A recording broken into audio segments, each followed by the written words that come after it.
les attaques massives du 7 So I'm octobre. here Je suis just donc over 3 ici, months, 95 days 3 mois, since those attacks 95 occurred. jours depuis ces attaques. We know that for the people who are most Nous affected by the savons attacks, que pour les personnes les plus conflict that affectées par ces followed, attaques, time la moves fin du differently. conflit n'est pas proche Immediately et before le this, temps I est met with the différent. families of Juste hostages avant, being j'ai held in rencontré Gaza. les familles des otages à Gaza et des familles dont les otages ont été libérés. Beaucoup ont perdu des familles et certaines des familles, je les ai rencontrées à plusieurs reprises déjà. Pour eux, chaque jour, chaque heure, Every minute, chaque minute separated from their loved ones. où ils sont séparés de leurs proches est une Time éternité. feels different for families in Gaza as well. Le temps est différent aussi pour les familles à Gaza. Des centaines de milliers d'entre eux Food insecurity. vivent une insécurité alimentaire aiguë. Trying to find Pour une mère ou un père qui essaie de trouver quelque chose pour nourrir un enfant affamé, another day without food. le passage d'un autre jour sans nourriture est une torture. Time also feels different for Le temps s'écoule différemment aussi pour les Israéliens et les Palestiniens dont les proches innocents ont été tués. Pour eux, to le temps before and after, se sépare entre l'avant et l'après. filled with a loss L'après, plein de cette perte que beaucoup d'entre nous ne connaîtront jamais et ne peuvent même pas imaginer. And those are just a few examples of how Ce ne sont que peu d'exemples have felt. du poids de ces 95 jours écoulés et qui continuent à faire souffrir les personnes affectées par ce conflit. Ce prix humain énorme est une des nombreuses raisons qui font que nous continuons à soutenir Israël en nous assurant que le 7 octobre ne pourra plus jamais arriver. Focused on C'est pourquoi nous sommes concentrés intensément à ramener les otages à la maison et civilians in Gaza. empêcher une crise humanitaire plus grave et soutenir les civils à Gaza et éviter que le conflit ne s'étende plus avant. C'est pourquoi nous travaillons ardemment pour forger la route pour une paix juste et durable. Submission Nous against croyons Israel to the International Court of Justice que la présentation d'Israël à la Cour internationale de justice ne fait que distraire l'attention du monde des choses les plus importantes. Et l'accusation de génocide est totalement intolérable. Et c'est absolument frappant, puisque ceux qui ont attaqué Israël, le Hamas, the Houthis, le Hezbollah, les Houthis, Iran, ainsi que l'Iran qui les soutient, continuent à ouvertement appeler and the mass murder. à l'annihilation d'Israël et au génocide des Juifs. I came to Israel after meeting with the leader. Pendant ce voyage, j'ai rencontré les Israéliens après avoir été en Turquie, en Grèce, en Jordanie, au Qatar, aux Émirats arabes unis, en Arabie saoudite. Concerned about this. Tous ces leaders sont préoccupés par l'étendue du conflit et ils sont tous prêts à utiliser leur influence et leurs contacts pour empêcher l'escalade, pour dissuader de nouvelles attaques. Humanitarian situation. Tout le monde est très préoccupé par la situation humanitaire et le nombre de civils tués à Gaza.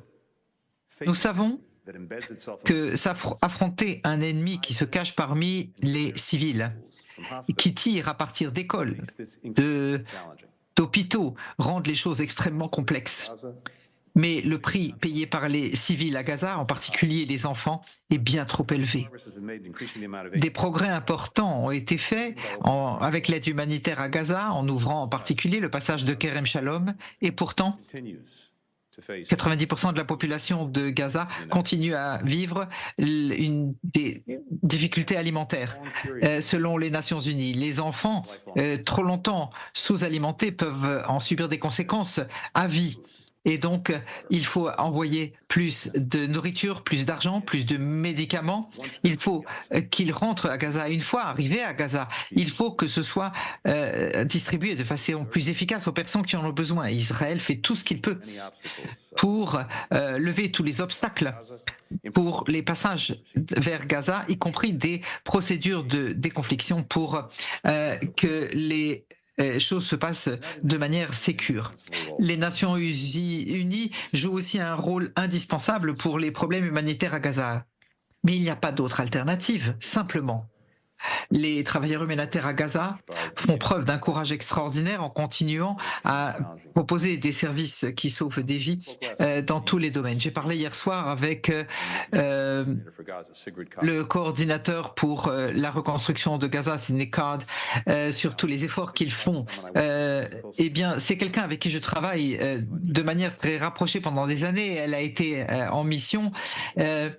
Et elle était aussi responsable de la destruction des armes chimiques en Syrie. Et donc, je peux vous dire qu'elle sait comment mener de telles opérations. Elle a le soutien des Américains. Elle doit avoir le soutien israélien aussi. Nous avons discuté la phase de transition des opérations militaires à Gaza.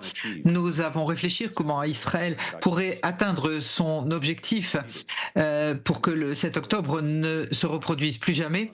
Et les choses, en effet, progressent dans cette direction. La campagne israélienne est à une phase de moindre intensité et avec le redéploiement des forces israéliennes, nous allons lancer une mission d'évaluation pour voir ce qu'il va faire pour permettre aux personnes palestiniennes déplacées de rentrer vers chez eux dans le nord. Maintenant, cela ne se passera pas en une nuit. Il y a des infrastructures et des défis dans ces domaines extrêmement sérieux, mais le processus d'évaluation permettra de lever des obstacles après les avoir définis. Et les choses ont été très claires. Les civils palestiniens doivent pouvoir rentrer dans leur foyer. Ils ne doivent pas être obligés de quitter Gaza. J'ai dit au Premier ministre que les États-Unis rejettent toute proposition de manière inéquivoque appelant à l'exode des Palestiniens de la bande de Gaza. Le Premier ministre a répété que ce n'était pas la politique du gouvernement d'Israël. Nous avons parlé aussi des tensions sur la frontière nord d'Israël avec le Liban, où le Hezbollah continue à lancer des attaques de roquettes chaque jour. Et comme je l'ai dit aux officiels, les États-Unis sont aux côtés d'Israël pour assurer la sécurité de sa frontière nord. Nous sommes engagés à aider Israël à trouver une solution diplomatique pour éviter l'escalade et permettre aux familles de rentrer chez elles et vivre en sécurité dans le nord d'Israël et aussi dans le sud du Liban. Enfin, nous continuons à discuter comment construire une paix plus durable et la sécurité pour Israël et la région. Comme j'ai dit au Premier ministre, chaque partenaire que j'ai rencontré durant ce voyage a dit qu'ils sont prêts à soutenir une solution durable qui stoppe ce cycle de violence terrible et qui assure la sécurité d'Israël.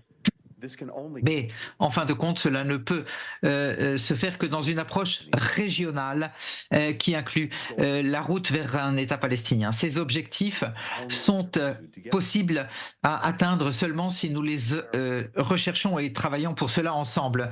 On ne peut pas obtenir l'un sans l'autre. On ne peut atteindre aucun objectif sans une approche régionale intégrée. Pour que cela soit possible, Israël doit être partenaire des leaders palestiniens prêts à mener leur peuple côte à côte en paix avec Israël comme voisin. Et Israël doit arrêter de prendre des mesures qui empêchent les Palestiniens d'être efficaces dans leur gestion et donc les démolitions, les expulsions et les frictions avec les Palestiniens, ça n'aidera pas Israël à trouver la paix et la sécurité. L'autorité palestinienne a aussi des responsabilités de se réformer, d'améliorer sa gouvernance. L'autorité palestinienne, et cela a été, je le redirai à Mahmoud Abbas, entre autres, quand je le rencontrerai demain.